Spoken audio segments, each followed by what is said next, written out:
Audio Jungle. Audio Jungle. అపోస్తలుల కార్యములు 10వ అధ్యాయము 1వ వచనం నుండి. ఇటలీ పటాలమనబడిన పటాలములో శతాధిపతి అయిన కొర్నేలి అను భక్తిపరుడొకడు కైసరేలో ఉండెను. అతడు తన ఇంటి వారందరితో కూడా దేవుని యందు భయభక్తులు కలవాడయుండి ప్రజలకు బహుధర్మము చేయుచు ఎల్లప్పుడూ దేవునికి ప్రార్థన చేయువాడు. పగలు ఇంచుమించు 3 గంటల వేళ దేవుని దూత అతని యొద్దకు వచ్చి కొర్నేలి అని పిలుచుట దర్శనమందు తేటగా అతనికి కనపడెను. అతడు దూతవైపు తేరిచూచి భయపడి, ప్రభువా, ఏమని అడిగెను. అందుకు దూత, నీ ప్రార్థనలను నీ ధర్మకార్యములను దేవుని సన్నిధికి జ్ఞాపకార్థముగా చేరినవి. ఇప్పుడు నీవు యొప్పేకు మనుషులను పంపి పేతురు అను మారుపేరు గల సీమోనును పిలిపించుము. అతడు సముద్రపు ధరనున్న సీమోన్ అను ఒక చర్మకారుని ఇంట దిగియున్నాడని అతనితో చెప్పెను. అతనితో మాట్లాడిన దూత వెళ్లిన పిమ్మట అతడు తన ఇంటి పనివారిలో 2 తన యొద్ద ఎల్లప్పుడూ కనిపెట్టుకుని ఉండు వారిలో భక్తిపరుడగు ఒక సైనికుని పిలిచి వారికి ఈ సంగతులన్నీ వివరించి వారిని యొప్పేకు పంపెను. మర్నాడు వారు ప్రయాణమైపోయి పట్టణములకు సమీపించినప్పుడు పగలు ఇంచుమించు 12 గంటలకు పేతురు ప్రార్థన చేయుటకు మిద్దె మీదకెక్కెను. అతడు మిక్కిలి ఆకలిగొని భోజనము చేయగోరెను. ఇంటివారు సిద్ధము చేయుచుండగా అతడు పరవశుడై ఆకాశము తెరవబడుటయు 4 చింగులు పట్టి దింపబడిన పెద్ద దుప్పటి వంటి ఒక విధమైన పాత్ర భూమి మీదికి దిగివచ్చుటయు చూచెను. అందులో భూమి యందుండు సకల విధములైన చతుష్పాద జంతువులను, ప్రాకు పురుగులను, ఆకాశ పక్షులను ఉండెను. అప్పుడు పేతురు, నీవు లేచి చంపుకొని తినుమని ఒక శబ్దం అతనికి వినపడెను. అయితే పేతురు, వద్దు ప్రభువా, నిషిద్ధమైనది అపవిత్రమైనది ఏదైనను నేనెన్నడూనూ తినలేదని చెప్పగా, దేవుడు పవిత్రము చేసిన వాటిని నీవు నిషిద్ధమైన వాటినిగా ఎంచవద్దని మరలా 2వ మారు ఆ శబ్దము అతనికి వినపడెను. ఈలాగు 3 మారు జరిగెను.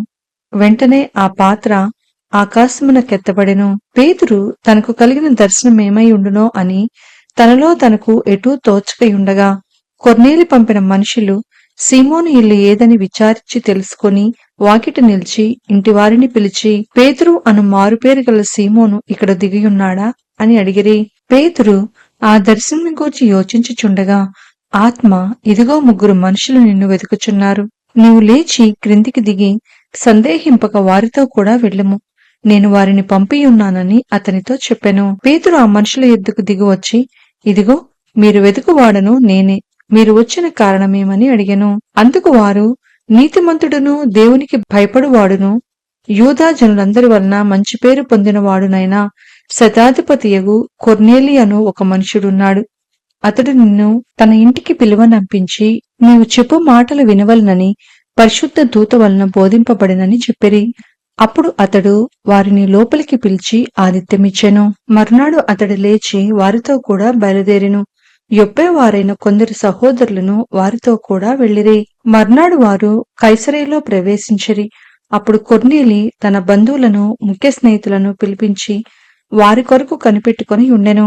పేతురు లోపలికి రాగా కొర్నేలి అతన్ని ఎదుర్కొని అతని పాదముల మీద పడి నమస్కారం చేసెను.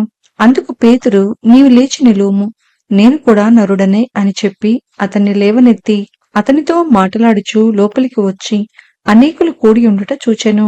అప్పుడతడు అన్యజాతి వానితో సహవాసము చేయుటైనను అట్టి వానిని ముట్టుకొనుటైనను యూదునికి ధర్మము కాదని మీకు తెలియను.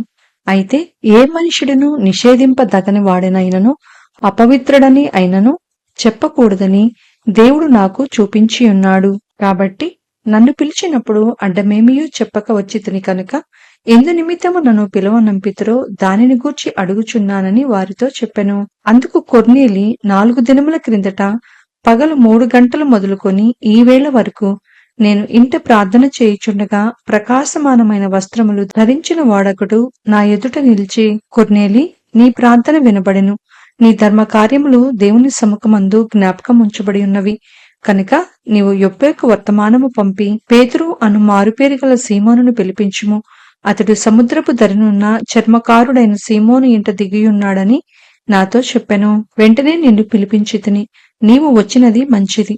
ప్రభువు నీకు ఆజ్ఞాపించినవన్నీ వినుటకై ఇప్పుడు మేమందరము దేవుని ఎదుట ఇక్కడ కూడి ఉన్నామని చెప్పెను. అందుకు పేతురు నోరు తెరిచి ఇట్లనెను, దేవుడు పక్షపాతి కాడని నిజముగా గ్రహించి ఉన్నాను.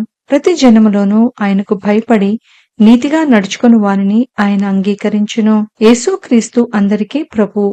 ఆయన ద్వారా దేవుడు సమాధానకరమైన సువార్తను ప్రకటించి ఇజ్రాయేలీలకు పంపిన వర్తమానము మీరెరుగుదురు. యోహాను బాప్తిసము ప్రకటించిన తరువాత గలిలయ మొదలుకొని యోదయ అన్నంతటా ప్రసిద్ధమైన సంగతి మీకు తెలియను. అదేదనగా దేవుడు నజరేయుడైన యేసును పరిశుద్ధాత్మతోనూ శక్తితోనూ అభిషేకించినన్నదియే. దేవుడు ఆయనకు తోడై ఉండెను కనుక ఆయన మేలు చేయుచు అపవాది చేత పీడింపబడిన వారినందరినీ స్వస్థతపరచుచు సంచరించుచుండెను. ఆయన యూదుల దేశమందును యెరూషలేమునందును చేసిన వాటికన్నిటికిని మేము సాక్షులము. ఆయనను వారు మ్రానున వ్రేలాడదీసి చంపిరి. దేవుడు ఆయనను 3వ దినమున లేపి ప్రజలకందరికీ కాక దేవుని చేత ముందుగా ఏర్పరచబడిన సాక్షులకే, అనగా ఆయన మృతులలో నుండి లేచిన తరువాత ఆయనతో కూడా అన్నపానములు పుచ్చుకొనిన మాకే ఆయన ప్రత్యక్షముగా కనబడినట్లు అనుగ్రహించెను. ఇదియూ కాక దేవుడు సజీవులకును మృతులకును న్యాయాధిపతినిగా నియమించిన వాడు ఈయనే అని ప్రజలకు ప్రకటించి దృఢ సాక్ష్యం ఇవ్వాలని మాకు ఆజ్ఞాపించెను. ఆయన యందు విశ్వాసముంచు వాడెవడో వాడు ఆయన నామము మూలముగా పాపక్షమాపణ పొందునని ప్రవక్తలందరూ ఆయనను గూర్చి సాక్ష్యమిచ్చుచున్నారనెను. పేతురు ఈ మాటలు ఇంకా చెప్పుచుండగా అతని బోధ విన్న వారందరి మీదికి పరిశుద్ధాత్మ దిగెను. సున్నతి పొందిన వారిలో పేతురుతో కూడా వచ్చిన విశ్వాసులందరూ పరిశుద్ధాత్మ వరము అన్ని జనుల మీద సైతము కుమ్మరింపబడుట చూచి విభ్రాంతి నొందిరి. ఏలయనగా వారు భాషలతో మాటలాడుచు దేవుని ఘనపరచుచుండగా వినిరి. అందుకు పేతురు, మనవలే పరిశుద్ధాత్మను పొందిన వీరు బాప్తిస్ము పొందకుండా ఎవడైనను నీళ్లకు ఆటంకము చేయగలడా అని చెప్పి యేసుక్రీస్తు నామమందు వారు బాప్తిస్ము పొందవలనని ఆజ్ఞాపించెను. తరువాత కొన్ని దినములు తమ యొద్ద ఉండుమని వారతన్ని వేడుకొనిరి. అపోస్తుల కార్యములు 11వ అధ్యాయము 1వ వచనం నుండి. అన్ని జనులను దేవుని వాక్యం అంగీకరించిరని అపోస్తులను యోదయ అందంతటను సహోదరులను వినిరి. పేతురు యెరూషలేమునకు వచ్చినప్పుడు సున్నతి పొందిన వారు, నీవు సున్నతి పొందని వారి యొద్దకు పోయి వారితో కూడా భోజనము చేసిత్వని అతనితో వాదము పెట్టుకొనిరి. అందుకు పేతురు మొదటి నుండి వరుసగా వారికి ఆ సంగతి ఇలాగ వివరించి చెప్పెను. నేను యొప్పే పట్టణంలో ప్రార్థన చేయుచుండగా పరవశుడనైతిని. అప్పుడొక దర్శనము నాకు కలిగెను. అది ఏదనగా 4 చెంగులు పట్టి దింపబడిన పెద్ద దుప్పటి వంటి ఒక విధమైన పాత్ర ఆకాశం నుండి దిగి నా యొద్దకు వచ్చెను.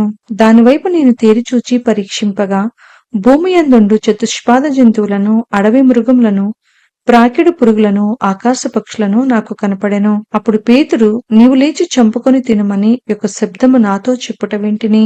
అందుకు నేను, వద్దు ప్రభువా, నిషిద్ధమైనది అపవిత్రమైనది ఏదియూ నా నోట ఎన్నడూనూ పడలేదని చెప్పగా, రెండో మారు ఆ శబ్దము ఆకాశం నుండి, దేవుడు పవిత్రము చేసినవి నీవు నిషిద్ధమైనవిగా ఎంచవద్దని ఉత్తరమిచ్చెను. ఈలాగు ముమ్మారు జరిగెను. తర్వాత అదంతయు ఆకాశమునకు తిరిగి తీసుకుని పోబడెను. వెంటనే కైసరయ నుండి నా యొద్దకు పంపబడిన 3 మనుషులు మేమున్న ఇంటి యొద్ద నిలిచియుండిరి. అప్పుడు ఆత్మ, నీవు భేదమేమియో చేయగా వారితో కూడా వెళ్ళుమని నాకు సెలవిచ్చెను. ఈ 6 సహోదరులు నాతో కూడా వచ్చిరి. మేము కొర్నేలి ఇంట ప్రవేశించితిమి. అప్పుడతడు, నీవు యొప్పేకు మనుషులను పంపి పేతురు అను మారుపేరు గల సీమోనును పిలిపించుము. నీవును నీ ఇంటి వారందరూ ఏ మాటల వలన రక్షణ పొందుదురో ఆ మాటలు అతడు నీతో చెప్పునని తన ఇంటి నిలిచి తనతో చెప్పిన యొక్క దేవదూతను చూచిన సంగతి మాకు తెలిపెను.